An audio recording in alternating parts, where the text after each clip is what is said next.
Hello, everybody. It is Thursday afternoon, April the 21st, day after 420. I hope everyone's recovered and is now chilled out. I'm Matthew Holt, the founder and publisher at the Healthcare blog, and it's THCB Gang. And I have a fine, mighty lineup, some very regulars and some very occasionals. So I'm looking forward to this. On today, we have Vince Kuraitis, consultant, platform expert and analyst, Michael Millenson, all-round wit and president of Health Quality Advisors, and then occasionals, Fard Johnmar from digital health expert from Expectus, and very, very occasional, but we're going to force her into being a full-time role at some point, Alex Drane, who these days is hanging a hat at Archangels. So hi, everybody. So great to see all of you, and I'm glad you're all on. You may have seen, if you're watching a regular watcher or listener, about, I don't know, 4 or 5 months ago, I was in Boston. I went to Alex's house, and she has that rather fancy. And I interviewed her just for a solo special version of THCB Gang with that thing behind her. We'll get her to explain what the hell's on there later, but it probably has something to do with caregiving and some other stuff. But for now, let's start the way we always start, and we'll just go around and see what people have been up to and what they've been noticing. So I'm going to start with you, Michael. Well, when I look at the newspaper and look at what's happening in healthcare, I think that not just the weather, but the calendar is off, because we must be the middle of summer and nobody's worried about anything. We don't have to worry about COVID anymore. We don't have to worry about people who are being kicked off Medicaid.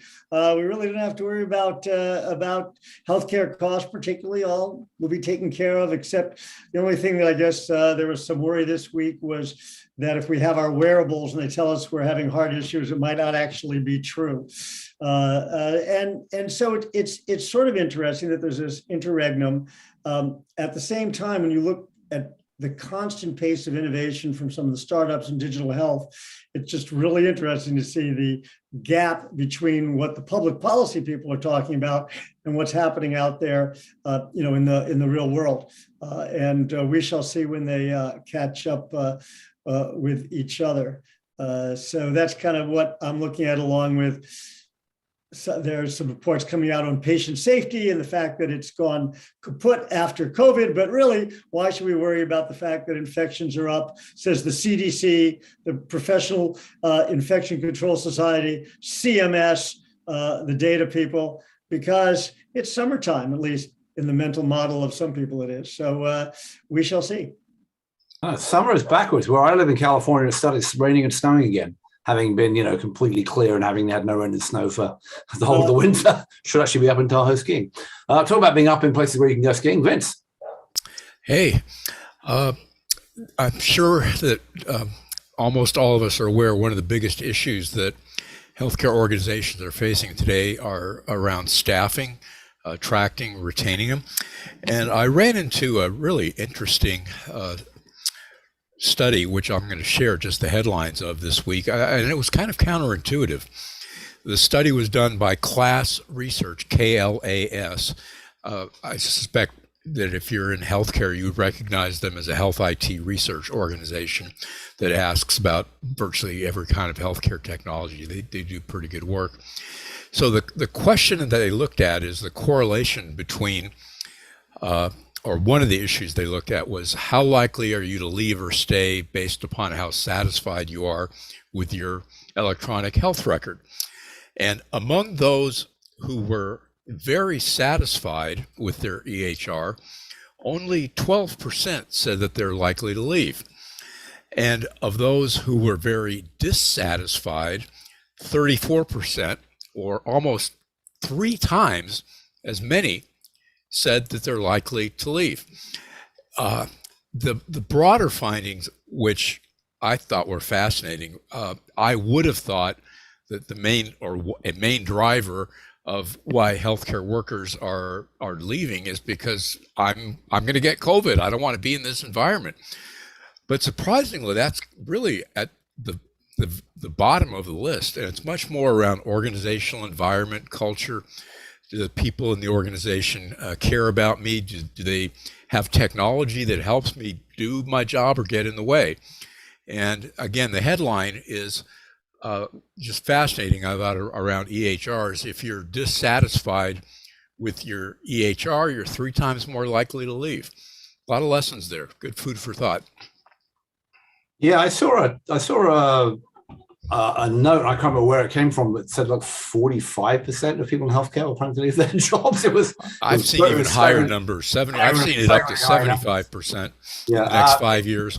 I mean, who's left? Yeah, well, it's also point? worth noting that I think this week there was another $100 million raise for a company, or $90 million raise for another nurse staffing platform. There's like 7 or 8 of them now. They've all raised, tens, if not hundreds of millions of dollars. I don't know who's going on these things, but it's like about 5 nurses per platform at this stage. Anyway, Fard, what have you been looking at the last few weeks? Yeah, so I've just been watching. I kind of try to link the macro economic environment to what's going on in healthcare and where we are. I think, the sense that I get sometimes is that we're facing a tsunami and we're kind of under its shadow, but we're not quite sure what to do.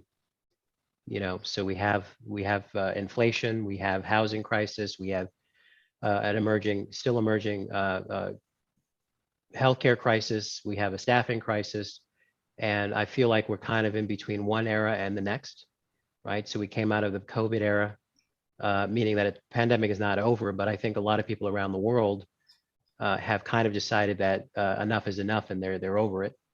And we have another era where we're not quite sure what's going to happen to food, what's going to happen to housing, what's going to happen to a lot of the essentials. So from a healthcare perspective and technology perspective, I'm interested to see how we react to this and how bad it might be as we enter the second half of the year. So I know that doesn't sound happy, but it's certainly been on my mind in terms of how do we navigate this, because it does feel like a tsunami is coming. We're just not quite sure when it is going to hit. Yeah, I mean, I agree, Fard. I also am kind of interested. I've been tracking, Jess Damaster and I do a little show called Health Tech Deals, and we've been tracking the vast flood of money into startups. And it's clear that with the slowdown in the public markets and the collapse in the public markets and the value of those companies that went public in the last couple of years and are down, 70-80% off their highs, and also the general worries about inflation, and adding to that the minor thing that we have this war going on in Ukraine, which is impacting the oil price, and and as many things you mentioned like food and housing, whatever, are all a lot of issues. Not to mention we've got COVID, although it's over here, it's not over in Shanghai apparently, and that is going to impact our supply chain again. We had the governor of Texas being crazy and stopping people coming in from across the border for some political reasons. There's still a lot going on, and we are starting to creep towards the midterms, right? We're not so far away in it, and right now the approval ratings of Biden are basically in the toilet. Even though we have this what looks on the surface, other than the inflation, a very successful economy, and we want to get jobs in. And then in the middle of many flights, people were encouraged by the airline captains and others just to take their masks off. And I heard some pretty unpleasant things happen on some of those planes. But so lots going on. Alex. It's interesting. I was taking notes because I'm a super dork, as you know. Your point just now, Matthew, that it's not over. I mean, we are seeing people everywhere around us get COVID because they sort of let their guard down. They're like, we're done. It's okay. I don't think we have accurate really numbers since some people are home testing on where COVID stands right now. And the water testing numbers aren't great, I think, nationally. But I want to sort of start with, Michael, what you talked about with no one's worried anymore, the gap between policy and real world. And so we have a metric that we call the intensity index that puts people in the green, yellow, or red. If you're in the red, you have a greater than 90% chance of having, this is for unpaid caregivers, of which 43% of adults in the US right now are playing this role. Or that recent HBR article that just came out on the 15th said 73% of employees are in the role of caregiver in some way, shape, or form.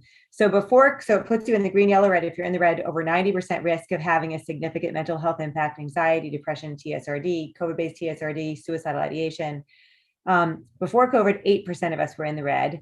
As of COVID, and Matthew, you've heard me share these numbers over and over, and we were pretty steady at about 24%. In the last month, it's jumped to 29%. Never seen a jump like that stay.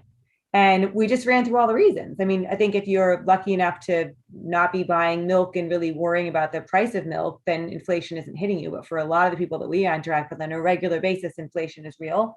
The worries about housing are real. People who have been lucky enough to be able to work from home, grappling with back to work discussions, and they don't have an infrastructure in place necessarily as of COVID because of all these shortages to have backup childcare or elder care.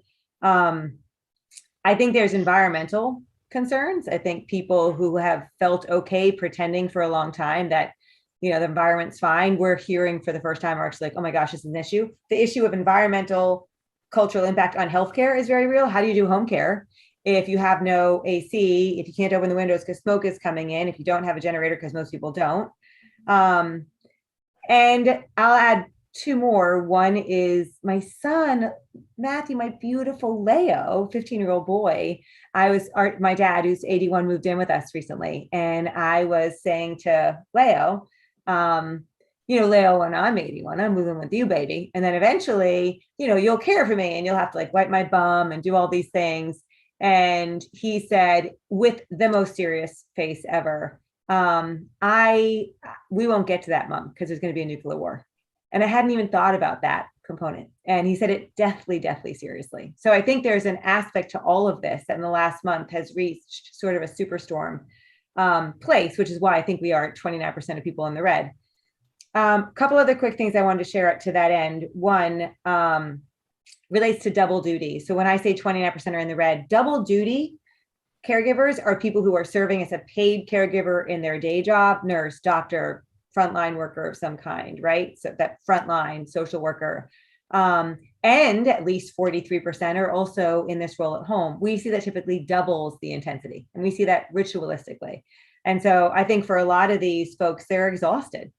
And their responsibilities at home haven't gotten anywhere, and in some cases have intensified, and staffing shortages So Fard, I am so with you on that tsunami, and I think it's actually upon us more than we realize. And then the last thing I'll add, because you brought it up, Vince, no, Michael, you did, was the notion of patient safety. And when you brought up patient safety, what I thought you were going to reference was, I don't know if this was this week or the week before, the nurse going to jail or getting jail time for a patient error, which anyone who's worked in the world of, we needed more open environments to make sure that safety happens, that errors, which are very real for all of us who hasn't made a mistake, are ratted out. We're not going to jail for them. So that, for me, when we think about, what's adding to the stress of a caregiver or someone who's on the front line in these hospitals or health systems, is now the concern that if you make an error, which of course we all will, please God, may we not, that there's this other component, which I think adds to the sense of a lot of these folks. Like, I've invested so much and it's a kind of thankless job right now. Can I jump in quickly, Matthew? And I think you're right, Alex. I mean, when I look at that also, I've been involved in patient safety since the early 1990s and find it just tremendously depressing, frankly, that we had passing interest and now we don't. And one of the things about this nurse issue is I've written extensively about hospitals that refuse to buy systems that could make patients safer. I have personally witnessed organizations talking about the fact that they're not going to buy something because there's no ROI, for instance, on a device to detect if someone stopped breathing post-surgery when you put them in the med-surg floor, right? And talking about, we have to have an ROI so that, well, if you detect that, they won't go to the intensive care unit, and therefore you can use that bed for more profitable surgeries, that kind of thing. And here we are, without justification, a criminal case against a nurse, while day after day we have organizations that, were they airline executives or mining company executives or some normal industry, they would probably have a criminal case for at least involuntary manslaughter brought up against them. One other thing that you said, though, that struck with me about the stress is if you read some of the political commentary, you see that some of the folks on the far right, as populism, are using hatred of the quote unquote libs or whatever as a tactic to distract from other things. And so the kind of things that that you're talking about, Alex, should not be us versus them issues. They should be things that we have compassion. You hear Fard talk about a lack of food. So what does people starving to death due to the price earnings multiple of tech stocks, right? I mean, it's an obscene question, right? And what we have is people who want to take political power or retake political power, who focus on other issues. So the person in Brooklyn and the person in Idaho and the person in California and Chicago, who are all overworked and overstressed, rather than focusing on their common humanity and the common need for certain things, are instead torn apart by other issues. And it's a shame. It's both ethically awful, but it also has bad consequences for everyone. And so I listen to what you say, and gosh, I wish it would bring us all together. And so far, some people prefer to focus on more divisive issues. Maybe when we stop having wheat, that'll sort of bring us all together. I don't know. I mean, it's a really scary point. And there was actually a great article in the Atlantic just this week, which bizarrely Katy Perry tweeted out. I mean, she still has the most followers on Twitter, or maybe per Obama, about being important, which was looking at how has social media impacted the divisiveness. And we know it has, right? And we know a bunch of us, including me, were optimists back in the early days of the internet and all the way through, saying we're going to connect everyone, so when they come by yard, good information will drive out bad information. We'll get to and all of the above, and how wrong all those forecasts were. And now we have disinformation factories here and abroad, and we know what they've done in the last decade or so. And a lot of what you're talking about is that the issues that are real issues aren't getting featured on, right? So we have this ridiculous stuff about the Florida legislation around don't say gay and all the stuff about transsexual kids taking part in sports, which are really coming after like 1 or 2 children per state. I mean, it's kind of ridiculous. And yet a lot of the issues that Fard raised and Alex raised are just aren't getting there. And we've got stuck.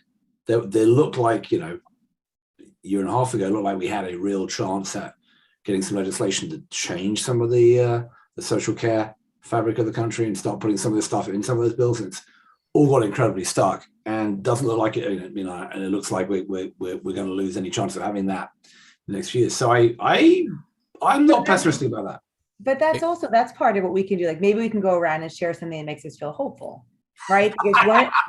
Because it's the stories we choose to share. What is getting click-throughs? What's getting click-throughs is, everything, the sky is falling. And having worked across many spectrums, crossed many different chasms of whichever one you want to cross, personally, I've seen over and over again, we are way more alike than different. And I think if you look at something as foundational as caregiving, right, the most foundational element of humanity, and then you look at some of these extremist views, on any spectrum, and extremist views, often it is linked to loneliness, profound loneliness. Like if I'm really lonely, then I'm susceptible to someone telling me, oh, I can be a part of this. Oh, good, I just want to be part of that. And we know that that's true, increasingly for youngers, increasingly for folks who are getting all of their information from social media. But I think there are also some unbelievable stories of success with some of these organizations that are going back to very grassroots approaches to genuinely impacting real metrics that look at how health is manifested and what health is, which are not the ones that we're necessarily hearing about. So I do think, Matthew, you need to, in every single one of your healthcare blog gang talks, is, each of us should go around with what's something ridiculously awesome that we've seen that other people can copy, and let's spread those stories too. I mean, yes, there is a lot of grounds for optimism, and I think a lot of what I tend to focus on the other side of my house, and I know Michael does this a bit, and Vince does this a bit, and Fard does it a lot, is looking at some of the tools that are being created, and are starting to transform healthcare. I think there's a lot of grounds for optimism in some of them. I mean, so I'm literally, the call I was on before this was with a really early stage startup that's just getting going, but has figured out a program for PTSD, for solving PTSD. There is a lot of PTSD around, because not only does it come out of the military, it also comes out of sexual assault, domestic violence, and even long COVID apparently has some of the signs of PTSD. And this brilliant psychiatrist has figured out a way that in a 2-week, 12-session program can we reverse it for more than 90% of the participants. I mean, so there are things like that, and no one knows about this. It's like it's a program that's been hidden in academia forever, never got scaled, and now she's trying to tempt me to take this out and both get people in to scale it. But they put, hundreds of patients through it, and they're aiming through it. How can they get millions of patients to go through this? But there are things that you can imagine can work. And we had something similar with the drugs for Hep C a couple of years ago, where we had this ongoing long-term chronic disease, and we found a drug that fixed it. So I think there are many people who are working on point solutions and optimism. We don't, in their grounds for optimism within healthcare, we don't in general have a way of spreading them as effectively as we might. I know. Is there anyone else got anything optimistic to say? Fard, you sort of bring us down. Maybe Vince, you should start. You're usually optimistic. I'll take on my usual, perhaps uncharacteristic optimistic hat. I've been around healthcare for 35 years, and I've described it as always the U.S. healthcare non-system. Right. But my long-term view is still very optimistic, and we are changing as an industry. I mean, think back 30, 40 years. I think we're all old enough. I mean, I used to have to ride my bike to the library to find out medical or health information. Today, it's all available at our fingertips. And legislation that's requiring interoperability. I think the tremendous amount of capital that is flowing into all these innovative companies right now. I've never seen more innovation than I'm seeing right now in healthcare.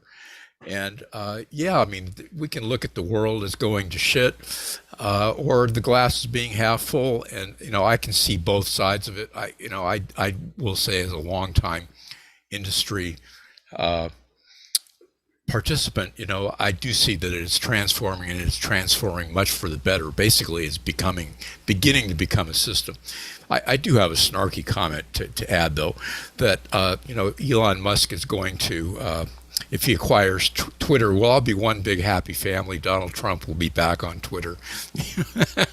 All this divisiveness will just go away, right, Michael? Yeah, I want to add a small bit of optimism, although I've been over-optimistic for years.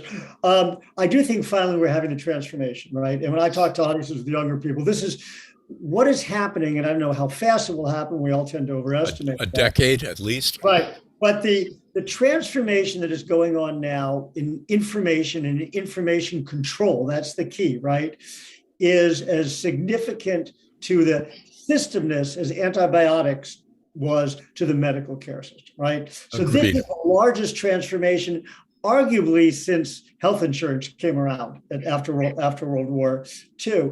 And we don't know where it will go. And my thought is that we have the cynics and we have the utopians, the latter making 15-minute presentations to investors, the former anyone over the age of 50. And we have to understand that really it's up to the mission-driven individuals who are in the system today to kind of not give in to the technology will solve it all, or things used to be much better, I'm leaving. And that's really the balance, to have a sense of realism and a sense of mission. And one line that I've used that I believe in, even though it has not yet come true, is that destruction often precedes renewal. We're destroying the old system. Creative destruction. Exactly, but it's in renewal that the future of American medicine lies. And I believe we are facing a renewal, but in any sort of transformation, people lose out. The losers are losing power, they're losing income, they're losing status, they're losing prestige. And you can't expect people to say, this is for the greater good. This is terrific. I'm losing out my income from, what I used to charge, and I'm having patients second guessing me, and this is terrific. The people who are losing scream louder, and the people who are winning don't even know it often. And that's the dilemma we face. That the people who are being empowered don't know it often, and don't understand it, and we do, and so that's difficult in getting the sense of optimism. But I think all of us here have a sense of long-term optimism, as long as we don't all starve to death because there's no wheat. But other than that,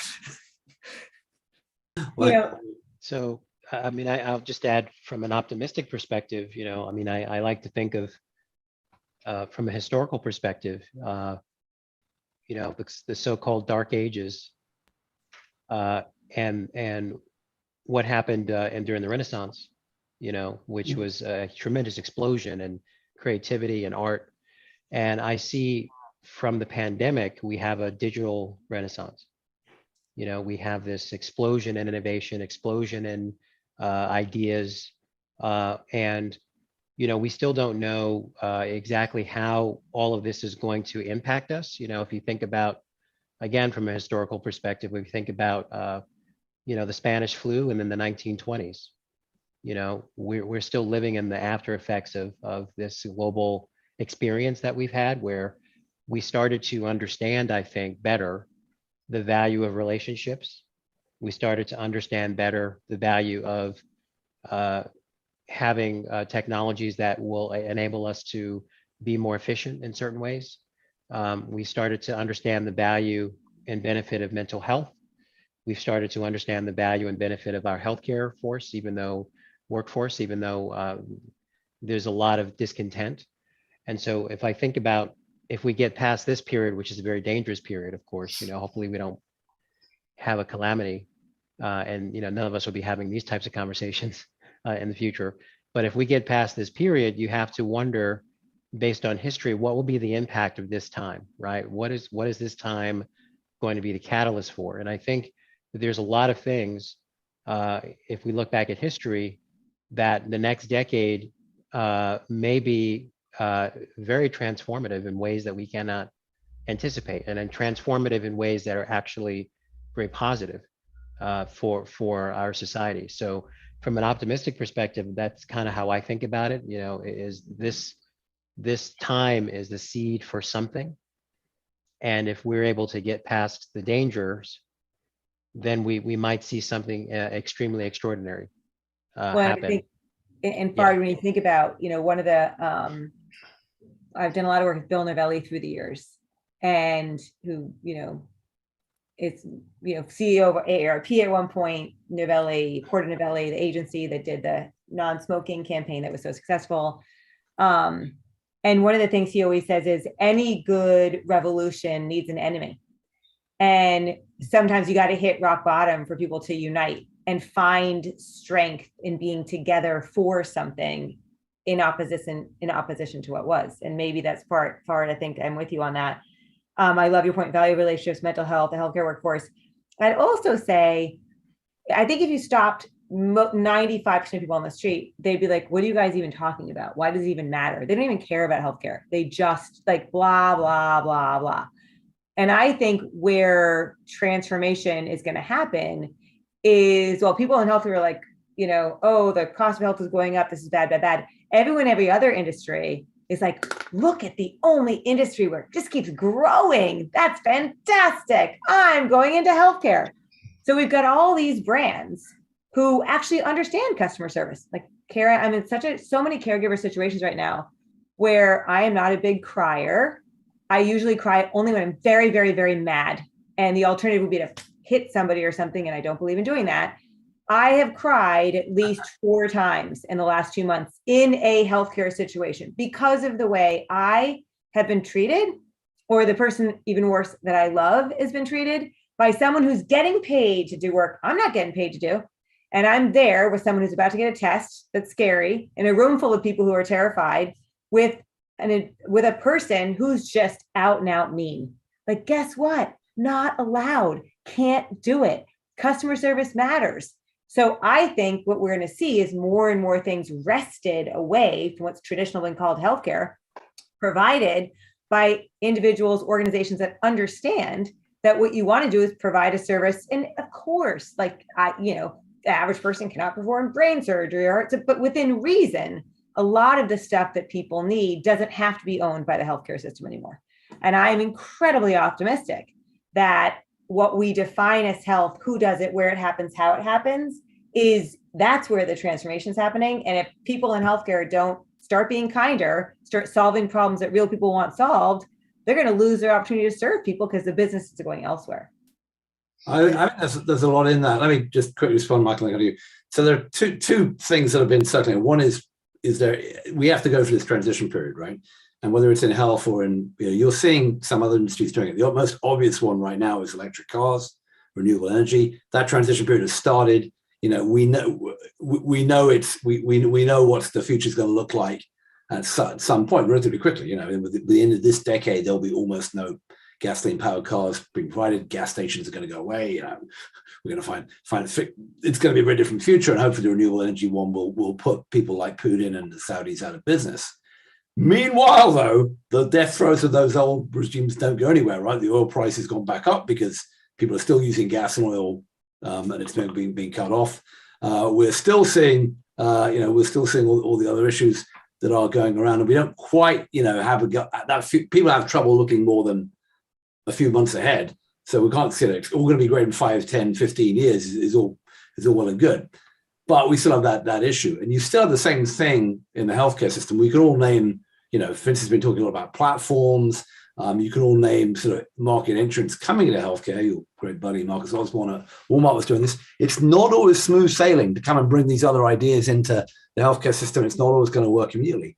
However, we all know there are lots of opportunities to do better and save money. And the last thing I'll say on this topic is that I'm still seeing this is starting to happen where we're moving from a healthcare experience, which is like at a point you go in, you see a doctor, you see you have a one-off interaction, it's a transaction, and that gets billed for and paid for in that transaction, to one where there is a more steady state of sort of customer management and monitoring. And I've been talking about this for years, but it's starting to happen. You're starting to see more and more of the companies that cross my transom and show their decks and go and raise money, who are really building sort of consistent management platforms with both platforms and people for the patients who need them. And more and more of that's happening. If you look at cross mental health, a lot of the companies are doing this, trying to figure out how can we be, or in primary care, can we be in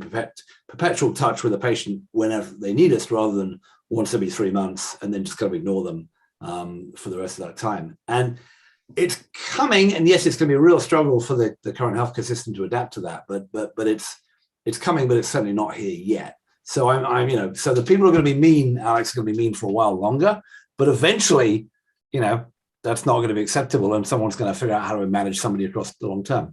So I'll give you one teeny example, which is Carbon Health, which is a very well-funded venture-backed startup going after One Medical and going after Oak Street and those other folks in that sector.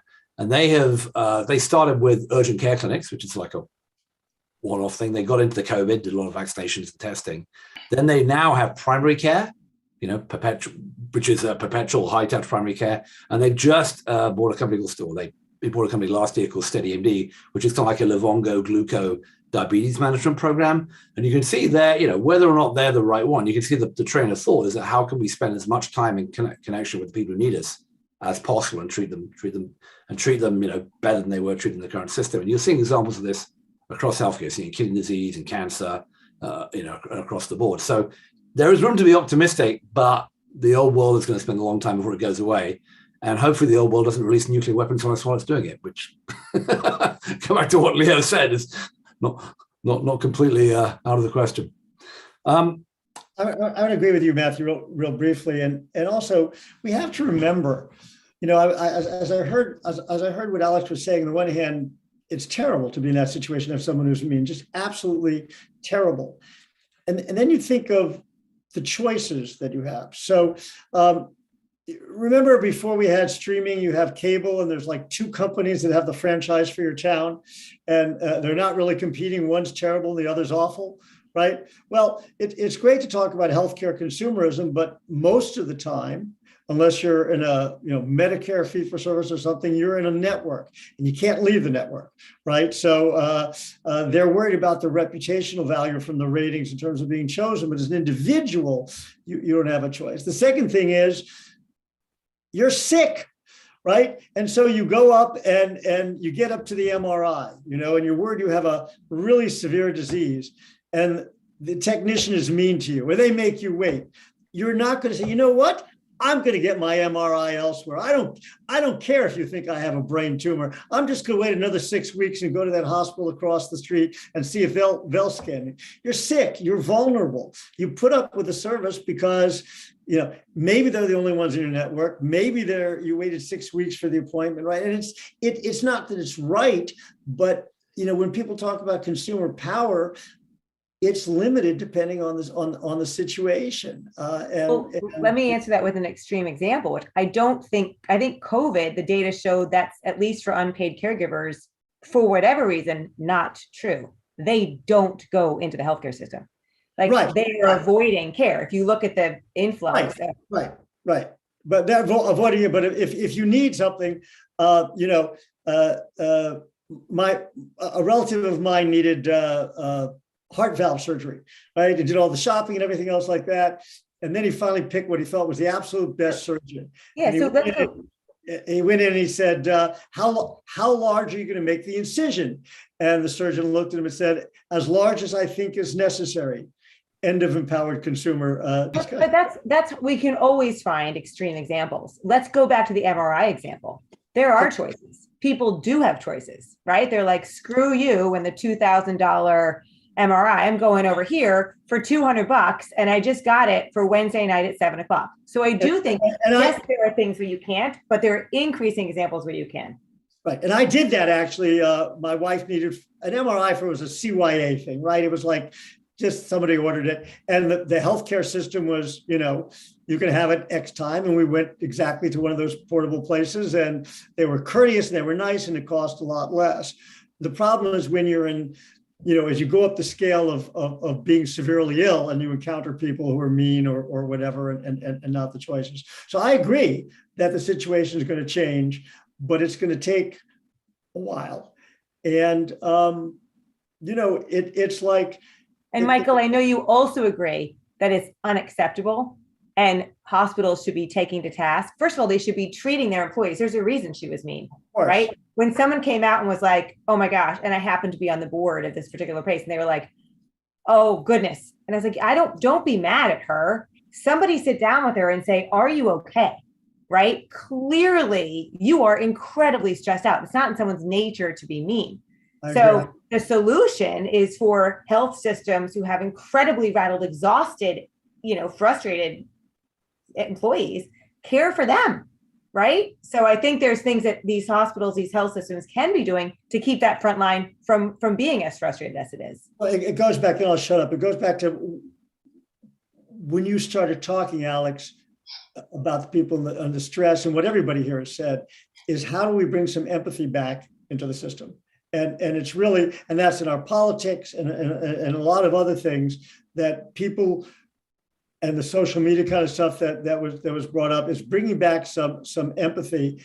And I find it, you know, I find it disappointing that individuals who are leaders in the Judeo-Christian faiths, who like to talk about love, thy neighbor, and all the rest of that. I've not seen any religious leaders come out and say, you know what, I may agree with your politics, but can we please tone down the anger?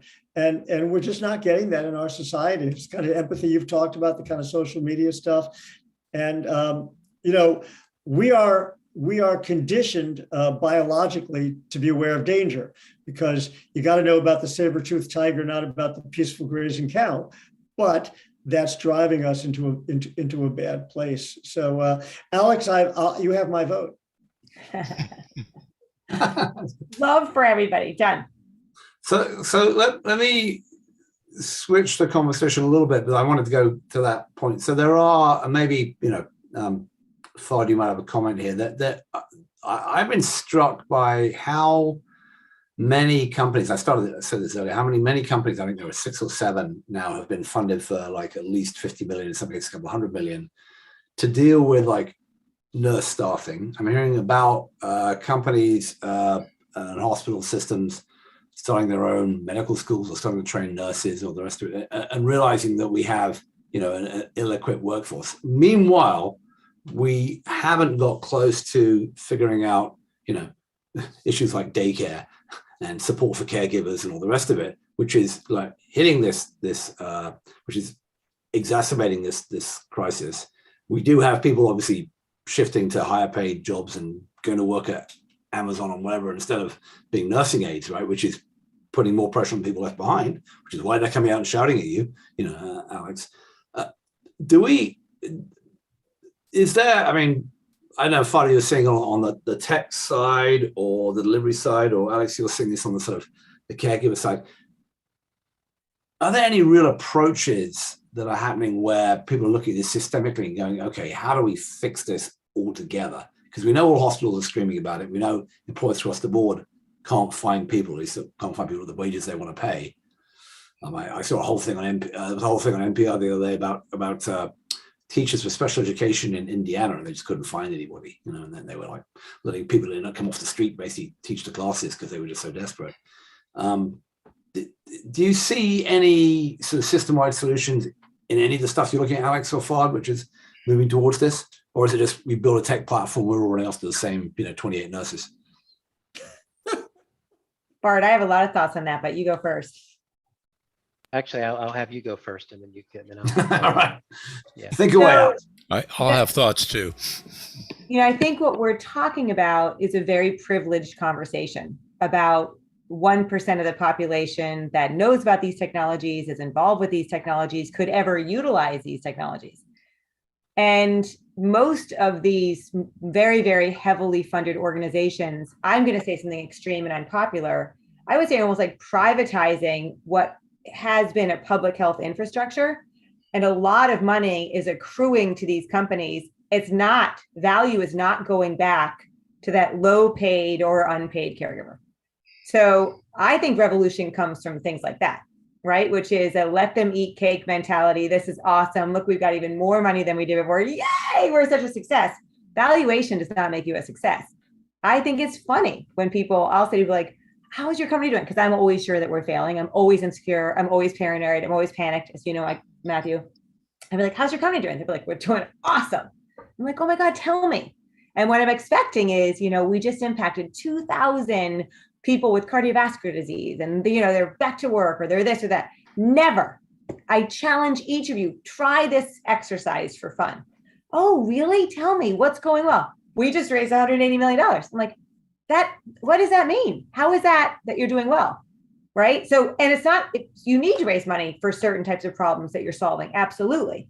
But if we're not building platforms, products, solutions that solve the problems that people out in that last mile, last inch would say are problems, and it's not making a difference from real metrics. Two other thoughts on this. One is a lot of the communities that we work with, I think are mad in a constructive way.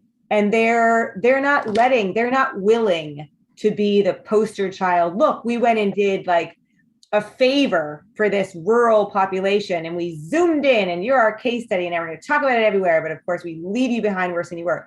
Many of the communities that we work with are like, screw that, we're not doing it anymore. Like we will solve these problems. We are going to figure it out. We're going to take those nurses who don't need to be nurses. Because in fact, if you operate at the top of your license and you're a really good social worker or just a really good, thank you, Susanna Fox, peer, we can put you to work and you're going to impact bottom line. Because one of the foundational issues is loneliness, as an example. That's one point. And then if I come vaulting back to the clinical component, a very dear friend of mine who shall remain nameless, but you would all know him. I think he would let me tell you his name, but I'll get his permission and then I will. Said to me the other day about this question of value creation, value extraction. If you look at actual metrics, let's go back to cardiovascular health. In the last 20 years, have they improved? Have those metrics that indicate an improvement in quality gone up? And he was talking about upcoding. And what we see a lot is we comb the data and say, okay, here's an individual who's, they're living alone or without a lot of support, and they've got one diagnosis. And we realize our algorithms, like they probably have three more. Let's go in there. Let's add those codes, but we're not seeing an improvement in that individual's health. So I think that to me, I'm excited about communities taking the reins back and saying, there's stuff that we can do and we're going to do it and we're not going to be taken advantage of. And we're going to broaden this definition of what health is and who does it. And ARPA dollars are coming in and they're helping us with things like getting broadband. Like, who would have thought having broadband is a foundational health metric? But it is, right? Supporting unpaid caregivers. So there, I'm done. Brilliant. No, fantastic. Fard, do you want to come in or should I go to Vince? Yeah. So what I was going to say is, you know, the VC world, the investor class, and these companies, if you're seeing them kind of get these large rounds, you know, I mean, I think everybody or many people on the call understand that the investment thesis is the investment thesis kind of rules all, right? So the question is, what is for these companies getting these valuations is, you know, where can they have the ability to gain a profit relatively quickly, and, you know, liquidity events and those types of things. So when I also look at the investment activity, I think, well, why are they making these investments? And the reason why these companies are getting these investments is because there's a tremendous crisis around nursing shortages and healthcare worker shortages. And so these companies are trying to kind of plug a hole in a dam, you know, where the water's coming out everywhere else, and they've got their particular solution that they're focused on. But then it goes back to the reasons why there's a healthcare crisis, right? And the question is, from a systemic perspective, are those companies dealing with, and I don't know all those companies, are they dealing with the foundational reasons why there's a crisis, right? And there are many. So looking at I think whenever we talk about companies getting large raises or rounds, I always view that as kind of a lagging indicator, because the investors often come in when the problem is desperately obvious. The leading indicators are the people who've invested in this and are really working on this problem for, say, 5, 6, 7, 8 years. And finally, they get an investment, or finally they get recognition because the problem is too big to ignore.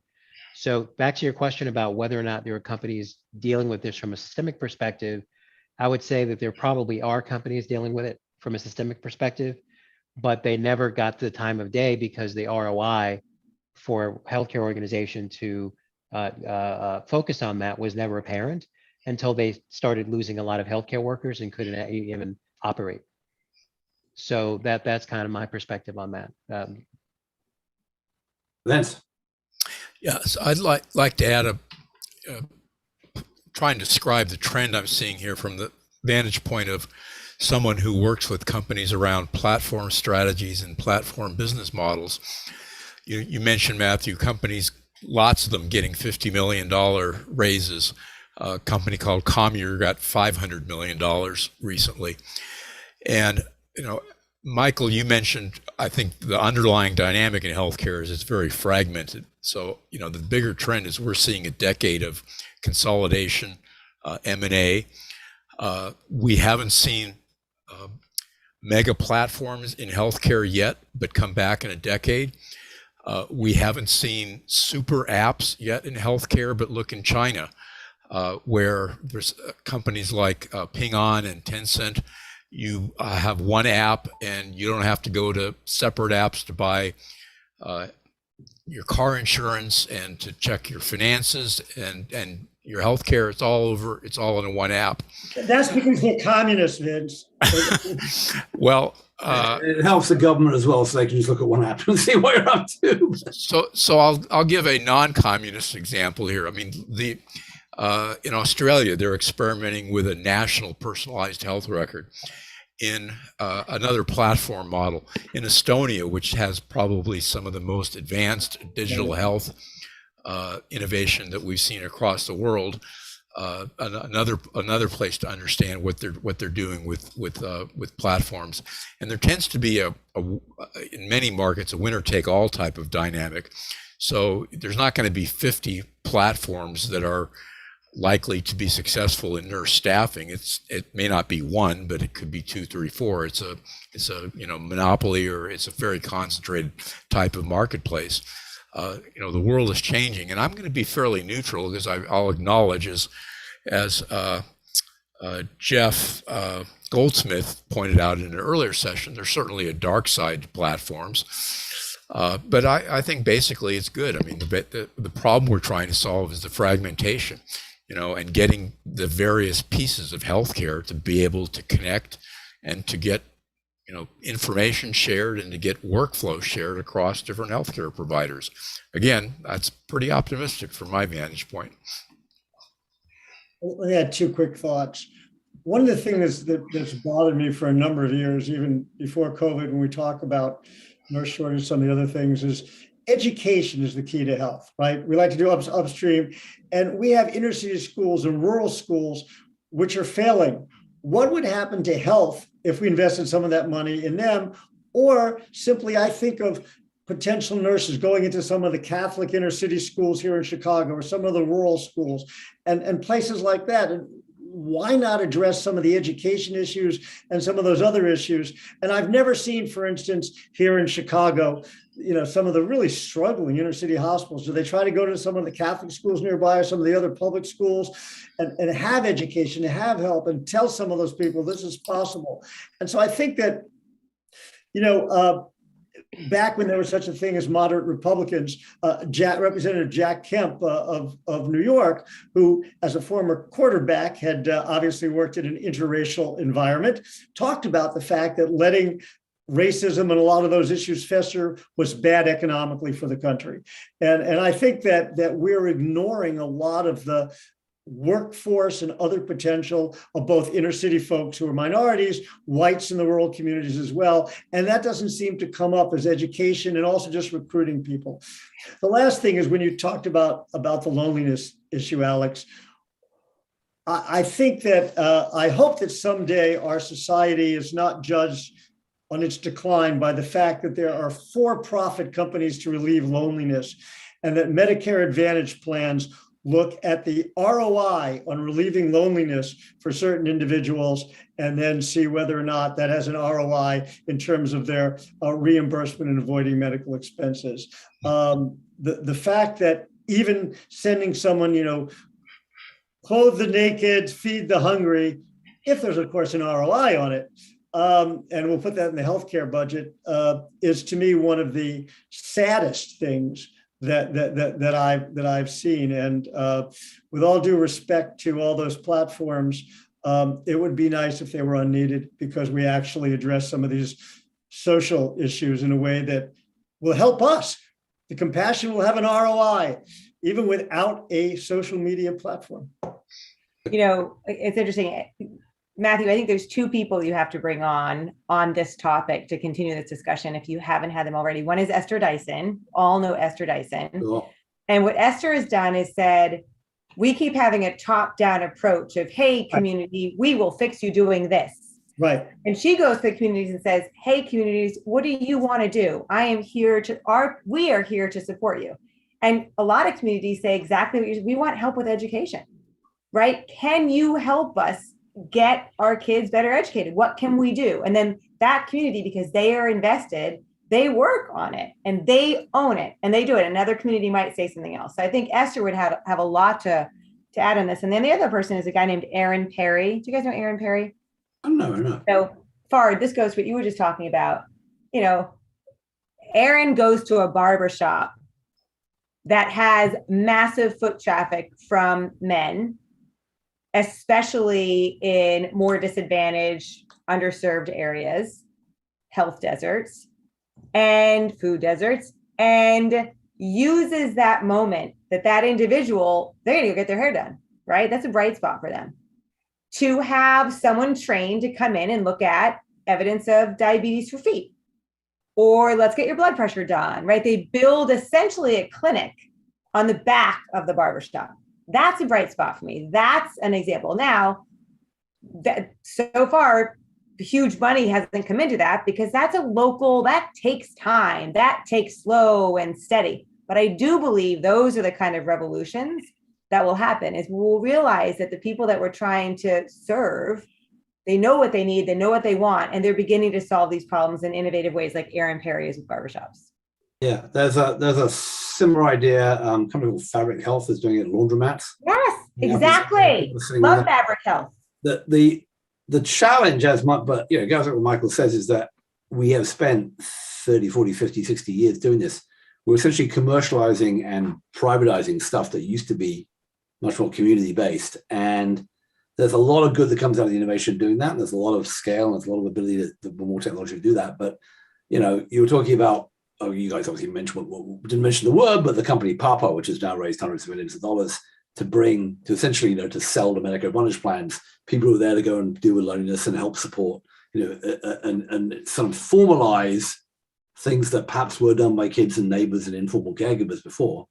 I mean, there's still, Alex, you know, it's better than anybody, there's still a huge informal caregiver segment, but we are talking about, in general, formalizing and financing and, you know, commercializing and paying for things that weren't perhaps on the GDP, on the balance sheet before. So, you know, I don't have a real problem with that, because a lot of that has come, you know, a lot of that is replacing stuff that was on the backs of unpaid labor, particularly by women, you know, historically in the last millennia, but certainly in the last, you know, certainly, you know, in or very low paid, you know, workers in the home.